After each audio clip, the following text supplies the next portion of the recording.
This is a restatement essentially of what I said before. The handling area is decided by the fabricator, but you need to know this information. And then the usable area is what is remaining uh, for you to create your finished panel designs. So I'm showing you here it's not the scale example of an 18 by 24 panel, 18 in the X, 24 in the Y. Notice that I've done 3 rows, 2 columns. So of that 1824, the orange area more than likely refers to the handling area of that the fabricator needs. The blue refers to the separation of the individual finished panels out from this raw panel area.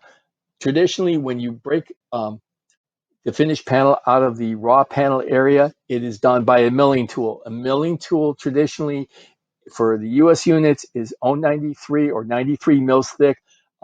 If you're doing it with a metric shop, it's 2 millimeters or 0.08 approximately. So you have to be aware of how much material you have left when you start from your raw panel size. So again, panelization, as to refer to a topic I spoke about earlier, is a subtractive design process for the most part at this point of the design process.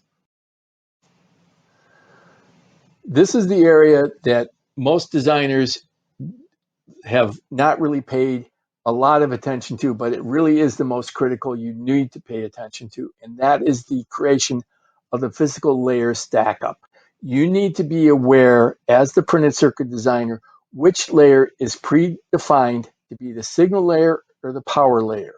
And you need to make sure that you verify how the stack up is going to be created with the materials. If you just assume somebody will make that decision, I can tell you that one time a vendor chose to negate the stack up that was defined by the customer, and it resulted in a $20 million loss because they put pre-preg material between 2 power potentials instead of having a core, which was a true isolator between the 2 power potentials.